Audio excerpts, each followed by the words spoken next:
지난주부터 우리는 이 부활에서 성령 강림 사건까지 이 여정을 살펴보고 있습니다. 이 지지난 주일이 부활주일이었죠. 우리가 성령 강림절까지 이 사도행전 1장 말씀을 좀 중심으로 예수님께서 부활하신 다음에 성령께서 강림하시기 전에 어떤 일이 있었는지, 또 그것이 우리와 무슨 상관인지 좀 이야기를 나누고자 하는데요. 지난주에 우리가 무슨 이야기를 했었습니까? 예수님의 부활 이후에도 그것을 믿지 못했던 두 제자가 등장했었죠. 말씀으로 우리를 교회로 세우시는 하나님에 대해서 좀 말씀을 나누었습니다. 오늘도 말씀을 통해 우리 여러분을 교회로 세워가시는 하나님께서 여러분들을 세우시는, 말씀으로 세우시는, 교회로 만들어 가시는 경험을 하시길 바랍니다. 아멘. 네, 크게 해주세요. 아멘. 네, 다 잠이 오시나요 혹시? 아니죠? 사실 시간이 좀 그럴 시간이긴 하지만 제가 이래봬도 이게 겨울 양복입니다. 네, 제가 살이 쪄서 맞는 게 별로 없어서 겨울 양복을 입고 있어서 누구보다 덥지만 열심히 할 테니까 여러분도 열심히 말씀을 들어주시길 바래요. 한 가지 이야기하자면, 여러분, 설교는 목사님의 말이 아닙니다. 물론 제가 말하는 거죠. 제 입을 통해서 나가는 건데, 여러분 설교를 들으실 때 목사님께서 무슨 말 하시나 듣지 마시고요, 이 설교를 통해서 하나님께서 여러분에게 무슨 말 하시나를 들으셔야 돼요. 그건 저도 알 수가 없어요. 제가 전하지만 하나님이 여러분 개인에게 어떻게 무엇을 말하고 싶으신지는 저도 알지 못합니다. 하나님과 여러분만이 아세요. 이 설교 시간에 하나님께서 오늘, 어제도 아니고 내일도 아니고 오늘, 지금 나한테 무슨 말씀하시나 여러분들 확인하시길 바랍니다. 오늘 본문인 사도행전을 쓴 저자는 우리가 보통 누가라고 생각을 합니다. 누가복음의 저자랑 같죠. 사도행전의 저자가 누가라는 거는 누가복음의 시작이랑 오늘 본문 시작 부분을 비교해 보면 좀 알 수 있는데요. 한번 화면을 보시죠. 누가복음은 누가가 쓴 건데 어디에 대해서 썼냐면 우리 중에 이루어진 사실, 그러니까 이게 뭐냐면 예수님의 일이죠. 우리 중에 이루어진 사실에 대해서 처음부터 목격한 목격자와 또 말씀에 일꾼된 자들, 사도들이죠. 사도들이 전하여 준 것을 누가가 쓴 겁니다. 그리고 그 당시에는 책을 써서 출간할 때, 책을 쓸 때 누군가의 이름으로 헌정하고 그 헌정한 사람이 그것을 보고 감수했었어요. 책이 잘 됐는지, 문제가 없는지. 그거에 따라서 누가도 누군가에게 헌정을 했는데 그 사람의 이름이 데오빌로라는 사람이 등장합니다. 각하라고 돼 있는 걸 봐서는 무언가 좀 높이 있는 사람 같은데 누군지는 확실치 못합니다. 그런데 이 데오빌로라는 이야기가 오늘 본문 사도행전 처음에도 등장을 합니다. 사도행전의 첫 두 구절인데요, 보시면 사도행전의 저자가 내가 먼저 쓴 글이 있다고 이야기를 하죠. 이 내가 먼저 쓴 글이 뭡니까? 누가복음인 거죠. 그러니까 그 먼저 쓴 거에 뭐라고 돼 있냐면 예수께서 행하시며 가르치시기를 시작하신부터 승천하신 날까지의 일을 기록한 게 누가복음이라는 겁니다. 그리고 데오빌로에게 헌정하고 있죠. 그래서 우리는 사도행전 또 누가복음이 같은 저자가 쓴 것이고, 누가복음이 누가복음인 이유가 뭘까요? 저자가 누가이기 때문에. 네, 말을 하고 보니까 좀 이상한데 아무튼 저자가 누가이기 때문이죠. 그래서 사도행전의 저자도 누가일 것이다 라고 우리가 보통 생각을 합니다. 그리고 사도행전 1장 3절에서는요 부활 이후에 예수님의 행적에 대해서 우리한테 이 얘기를 해주고 있죠. 예수님께서 고난받으신 후에, 무슨 사건입니까? 십자가 사건이죠. 십자가 사건 이후에 부활하셨습니다. 부활하셔서 친히 살아계심을 나타내셔서 며칠 동안 계셨다고 합니까? 40일 동안 우리에게 보이셨다, 그 제자들에게 보이셨다라고 이야기를 하시고요. 40일 동안 예수님께서 무엇을 하셨습니까? 하나님 나라의 일을 이야기해 주신 겁니다. 자, 예수님께서는 부활하신 다음에 바로 승천하지 않으셨고요, 제자들과 40일 동안 굉장히 오랜 시간이죠. 40일 동안 함께 하시면서 그냥 노신 게 아니라 하나님 나라의 일을 알려주셨다고, 말씀하셨다고 이야기를 합니다. 여러분, 이 시기에 제자들을 한번 상상을 해보시겠어요? 제자들 어땠을까요? 보십시오. 제자들은요, 먼저 십자가의 고난을 겪었어요. 예수님께서 돌아가셨습니다. 굉장히 큰 일이죠. 그런데 부활하신 것을 경험해요. 예수님께서 살아나셨어요. 살아나시고 바로 없어지셨으면 사실 좀 허무했을 수 있는데 40일을 같이 계시면서 그동안 못 가르치셨던 것들, 못 가르치셨던 것들, 그런 것들 다 가르치시기 시작하십니다. 그리고 예수님께서 승천하시기 직전의 상황이 오늘 말씀이죠.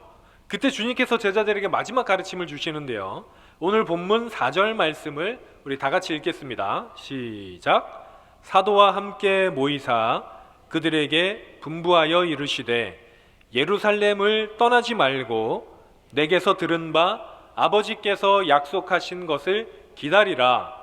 요한은 물로 세례를 베풀었으나 너희는 몇 날이 못되어 성령으로 세례를 받으리라 하셨느니라. 아멘. 오늘 이 본문은 딱 하나의 명령을 중심으로 구성이 되어 있습니다. 이 명령이 뭐냐면요, 예루살렘을 떠나지 말고 기다려라 라는 건데, 구체적으로 무엇을 기다려야 됩니까? 하나님 아버지께서 약속하신 거. 약속하신 것이 뭐예요? 성령의 세례입니다. 요약하자면 이거예요.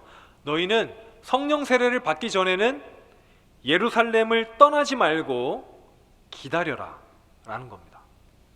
성령 세례를 받기 전에는 예루살렘 떠나지 말고 여기서 기다려라 하는 게 오늘 본문의 요약이 되겠습니다. 하나님께서 명령하신 건데 달을 따오라는 것도 아니고 별을 따오라는 것도 아니고 그냥 기다리면 되니까 이건 좀 할 수 있잖아요. 할 수 있는데 이 무리한 부탁이 아닌 것 같은데 좀 상황을 생각을 해야 됩니다. 이 당시 상황이 사실 제자들이 그냥 기다리기가 쉽지 않은 상황이었습니다. 여러분, 속담 중에 이런 말이 있죠. 발 없는 말이 천리를 간다, 이런 말이 있습니다. 소문이 그렇게 빠를 수가 없어요. 특히 교회, 특히 우리 청년부에서 누가 사귄다더라가 이렇게 돌면 순식간에 저한테까지 옵니다. 어떻게 오는지 어느 루트로 오는지 모르겠는데 순식간에 와요. 이게 교회에서뿐만 아니죠. 학교에서도 그렇고 회사에서도 이게 공식적으로 업무 지시를 하면 안 퍼져요. 퍼지질 않아요. 아무리 애를 써도 제대로 안 나갑니다. 그런데 이게 소문이 한번 돌기 시작하면 굉장히 빠르죠. 저는 사람들이 타고난 것 같아요. 자기가 아는 것을 상대방에게 전해야겠다는 사명감이 굉장히 투철합니다. 비밀이라고 하는데 비밀이면 더 투철해져요. 야, 니만 알아야 돼 하는데 세상이 순식간에 다 퍼지죠. 여러분, 이 제자들의 상황을 한번 보십시오. 제자들이 아까 뭐라고 했습니까? 무슨 일을 겪었어요? 십자가 사건을 겪었습니다. 부활도 겪었어요. 원래 이제 제자들 같으면, 일반 사람들 같으면 이렇게 큰 일, 중요한 일일수록 빨리 얘기하고 싶거든요. 내가 이런 일을 겪었다고. 그런데 이제 부활도 겪었고 그 전에 십자가 사건도 겪었으니까 이거를 빨리 퍼뜨리러 가야 되는데 못 갔어요. 왜 못 갔습니까? 예수님이 붙잡아 놓고 40일 동안 특강을 시켰습니다. 그래서 이제 가지를 못했어요. 자, 이제 말씀도 배웠겠다. 사람들이 또 새로 배운 것만 있으면 얼마나 그렇게 자랑을 하고 싶어 하는지. 주변에 보면은 새로 배운 것들, 저는 굳이 알고 싶어 하지 않는데 새로 배운 것들을 그렇게 저한테 알려주는 사람들이 있거든요. 제자들이 딱 그 상황입니다. 그러니까 이제 자기가 나가서 전도도 하고 복음도 전하고, 예수님께서 예전에 전도여행도 보냈을 때 실습도 한번 한 적이 있거든요. 실습도 했으니까 이제 나가서 막 뭔가를 하고 싶을 딱 그때입니다. 얼마나 답답하겠어요. 그런데 예수님께서 기다려라 라고 합니다. 이렇게 막 뭔가 하고 싶은데 답답해서 못 나가는 우리 제자들의 상황에 대해서는 사실 다음 주에 얘기를 마저 하고요. 오늘 얘기하려고 하는 거는요, 아직 오늘 본문은 예수님 승천하기 전입니다. 오늘 본문 상황에서는 제자들이 예수님이 승천하시는지도 몰라요. 그냥 딱 모여 있을 때인데 좀 후로 가서 예수님께서 승천하시고 나서의 이야기를 좀 해보려고 합니다. 예수님께서 승천하셨어요. 없어지셨습니다. 그런데 제자들은 이전과 다를 바가 없는 거예요. 여러분, 이때 제자들의 상황을 좀 생각을 해보려고 해요. 제자들이 지금은 기다릴 수밖에 없습니다. 왜냐하면 예수님이 안 계시거든요. 생각해 보십시오. 지난 3년 동안 예수님이 같이 계셨습니다. 예수님께서 이전에 전도여행 보내시면서 귀신 쫓아내고 병 고쳐라고 할 때, 그때 제자들이 나가서 귀신도 쫓아내고 병도 고칠 수 있었던 거는 예수님이 능력을 주셔서였어요. 그 이후에 예수님께 돌아와서 예수님이 잠깐 변화산에 올라가셨을 때 제자들이 한 아이를 고치려고 했는데 못 고쳤습니다. 예수님이 같이 안 계시니까 능력을 행할 수가 없는 거예요. 그런데 그 제자들이 예수님이 없어지니까 어떻게 해야 되는지 모르는 거죠. 예수님이 갑자기 없어지셨어요. 근데 제자들이 더 당황스러운 게 뭔지 압니까? 이전에 나와 이후에 지금 내가 별로 다를 게 없는 것 같은 거예요.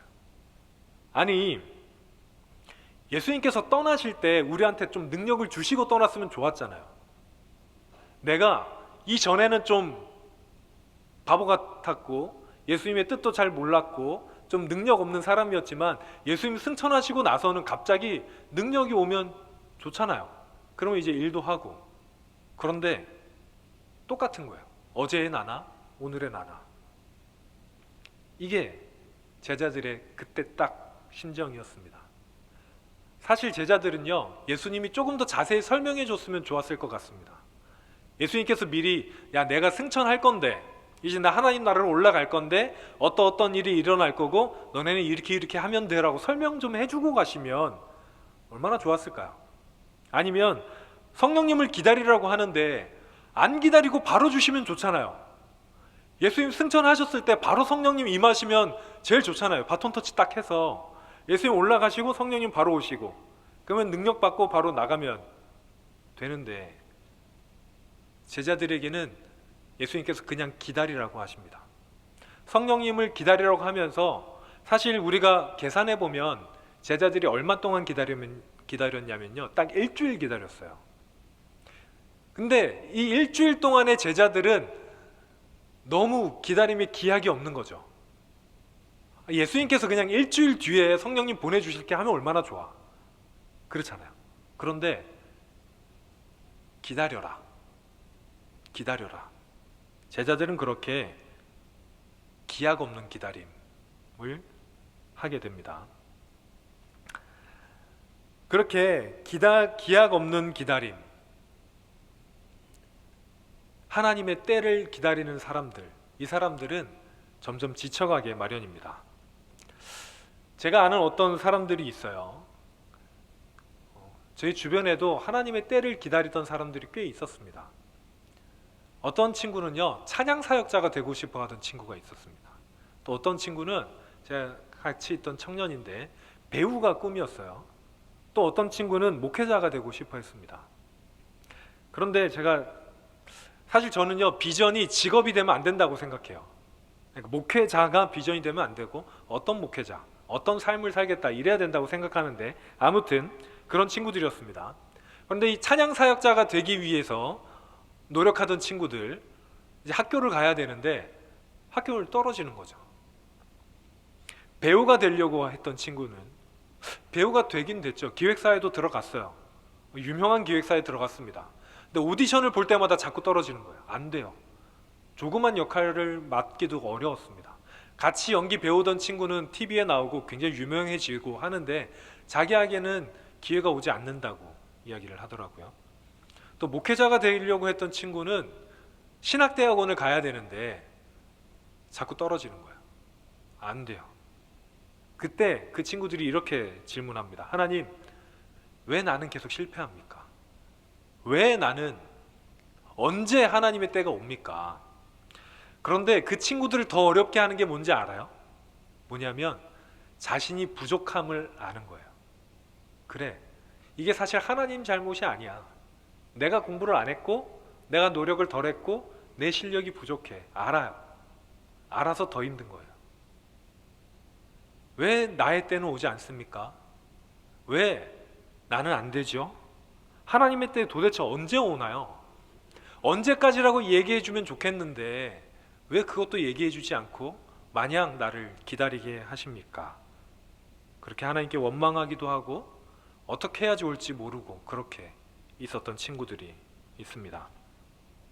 그런데 여러분 다 잘 아시듯이요, 이 본문으로 돌아가서 성령님께서 언제 오셨습니까?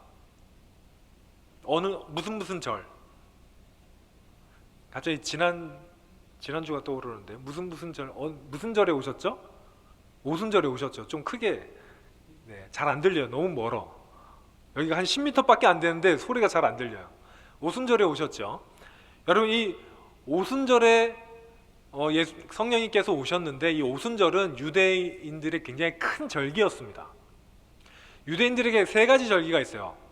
이렇게 세 절기가 있는데 하나는 유월절, 그 다음에 오순절, 마지막으로 초막절, 요 세 개가 있습니다. 이름은 조금씩 바뀌어요. 오순절의 다른 이름은 맥추절, 초실절입니다. 마지막 이 초막절의 다른 이름은 수장절이라고도 하고요. 아무튼 이 오순절은 6월절부터 50일 이후에 있었던 날인데요. 이 세 절기에는 이스라엘 남자들이 다 예루살렘으로 올라와야 돼요. 원래. 그래서 하나님의 얼굴을 뵙고 가야 됩니다. 그래서 이 절기에는 사람들이 엄청 많이 왔어요. 예를 들어서 평소에 예루살렘의 인구가 10명이다. 이때는 100명, 1000명 이렇게 왔어요. 굉장히 사람들이 많이 모일 때입니다. 그것도 세계 각지에서 왔습니다. 제가 왜 이 말을 하냐면 하나님께서 오순절에 성령님께서 강림하게 하신 것이 딱 이 이유 때문은 아니겠지만 확실하게 오순절에 성령님이 오시지 않았으면 하나님의 복음이 그렇게 빨리 퍼지지 못했을 겁니다. 오순절 사건 여러분 잠깐 돌이켜보면 오순절날 무슨 일이 있었습니까? 성령님이 임하시니까 제자들이 무슨 현상이 일어났죠? 방언을 했어요. 여기서 방언은 지금 현대에서 우리가 기도할 때 하는 그 방언이 아니라 외국어를 뜻합니다. 이 제자들이 외국어로 막 말을 하기 시작하는 거예요. 그러니까 사실은 이 외국에서 오순절을 맞이해서 온 이 유대인들이 의아한 거죠. 내가 스페인에서 왔는데 스페인 말을 듣고, 내가 러시아에서 왔는데 러시아의 말, 저희 스페인어 러시아가 지금 눈에 보여서 러시아에서 왔는데 러시아 말이 들리는 거예요. 그러니까 신기하잖아요. 내가 거기서 떠나왔는데 예루살렘에 와서 러시아 말을 들어? 이렇게 해서 이제 거기를 찾아간 거죠. 그렇게 사람들이 모이기 시작합니다. 그렇게 사람들이 모이고 나서 베드로가 성령 충만해서 설교했을 때 하나님께로 돌아온 사람의 수가 3,000명이었어요. 만약에 오순절이 아니었다면, 하나님께서 다른 방법을 쓰시긴 했겠지만 오순절이 아니었다면 제자들이 방언을 했다고 해서 사람들이 모이지 않았을 겁니다. 그냥 왜 이렇게 시끄러워? 라고 그냥 지나갔을 거겠죠. 여러분 분명한 게 있습니다. 하나님의 때가 있어요. 하나님의 때가 있습니다. 하나님께서 제자들에게 그냥 기다리라고 하신 것은 아닙니다. 물론 제자들 입장에서는 아니 그러면 일주일만 기다리면 된다고 얘기해 주시면 좋잖아요 했겠지만 그렇게 하면 안 됐어요. 제자들은 그냥 간절한 마음으로 기도하며 기다리고 있었어야 됩니다. 그래야 하나님의 일이 이루어집니다. 그러니까 하나님 입장에서는요, 제자들이 힘든 거 압니다. 제자들이 불안한 것도 알아요. 어떻게 하면 좋을지 방황할지 일도 압니다. 알지만 그래도 기다리라고밖에 이야기를 못하는 거예요. 그래야 하나님의 역사가 이루어지니까요. 다만 결국에 하나님은 그 기다림을 헛되게 하지는 않으십니다. 결국은 하나님의 말씀대로 기다리는 그 제자들에게 그 기다림이 의미 있게 만드시는 분이 하나님이십니다. 오늘 제가 여러분께 소개시켜드리고 싶은 찬양이 한 곡이 있는데요, 우리 주영이와 현우가 불러줄 텐데 여러분 이 가사를 좀 잘 묵상하면서 가사를 잘 확인하면서 들으시길 바랍니다.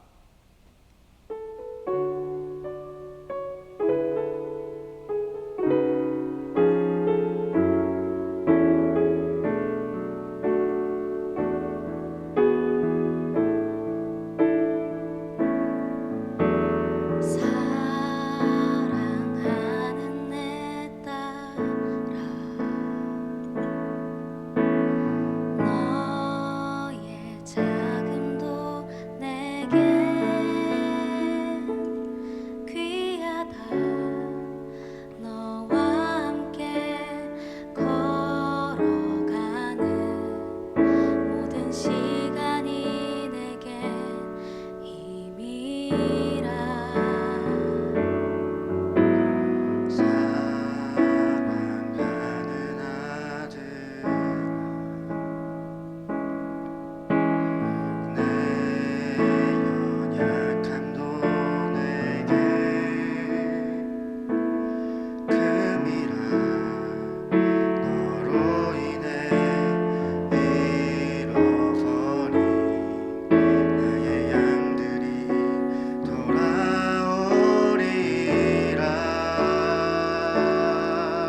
조금 더딘 듯해도 믿어줄 수 있니?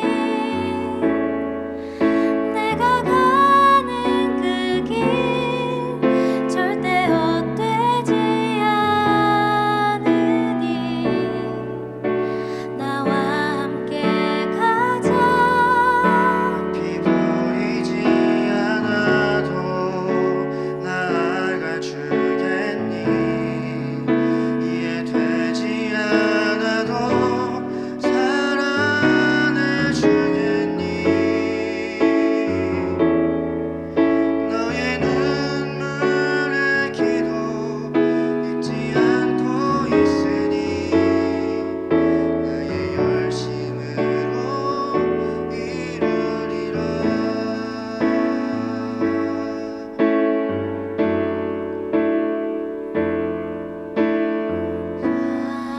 하나뿐인 사랑아,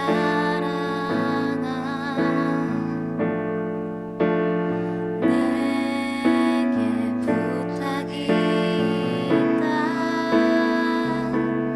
길 잃어 지친 영혼 돌아보라. 나의 품으로 안기어라. 조금 느린 듯해도 기다려주겠니? 조금 더딘 듯해도 믿어줄 수 있니? 네가 가는 그 길 절대 되지 않으니 나와 함께 가자. 비 보이지 않아도 나아가 주겠니? 이해되지 않아도 사랑해 주겠니? 너의 눈물의 기도 잊지 않고 있으니 나의 열심으로 이루리라.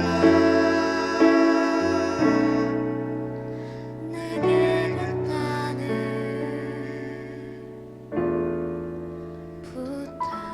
부탁한다. 아멘. 네, 들어가 주시겠습니다. 여러분, 오늘도 하나님께서는 우리를 기다리게 하십니다. 앞이 보이지 않을 수도 있고요. 어떻게 살아야 되는지 어려울 수도 있습니다. 그런데 하나님께서는 아무것도 하고 계시지 않는 건 아닙니다. 우리가 보지 못할지언정, 느끼지 못할지언정 하나님 일하고 계십니다. 우리의 기다림이 의미 있게 하기 위해서 하나님 분명히 일하고 계십니다. 그러니 사랑하는 여러분, 우리 하나님을 믿어주시길 바랍니다. 우리 하나님의 약속을 신뢰해 주시길 바랍니다. 하나님 여러분 사랑하시고 여러분들을 만드시고 결국 여러분들을 통해서 하나님의 일을 하고자 하시는데 그 하나님의 약속 여러분 지치지 말고 끝까지 믿으시길 바랍니다. 만약에 여러분께서 하나님의 일을 위해서 하나님의 비전을 이루기 위해서 노력하고자 하는데 상황이 여의치 않고 너무 어렵고 왜 나한테 이런 일이 있어야 되는지 이해되지도 않고 어둠 가운데 있다면, 그래서 그 기다림이 너무 길어져서 힘들고 다 포기하고 싶어도 하나님, 우리가 확실한 거 하나 있잖아요. 하나님은 믿을 만한 분이라는 거, 그 하나님이 우리를 사랑하신다는 거, 하나님의 손이 여러분들을 이끌고 계시다는 거, 여러분 그걸 믿으시길 바랍니다. 하나님은 그냥 하늘에만 계신 분이 아닙니다. 하나님은 성경책에만 있는 분이 아니에요. 하나님이 여러분 속에 계시고 여러분들을 붙잡아서 이끌고 계십니다. 여러분 손에 지금 아무것도 잡혀있지 않는 것 같지만 하나님이 여러분 손을 잡고 계십니다. 그거에 대해서 신뢰하시고 낙심하지 마시고 기다림을 통해서 결국은 선하게 이루실 하나님을 여러분 신뢰함으로 나아가시길 바랍니다.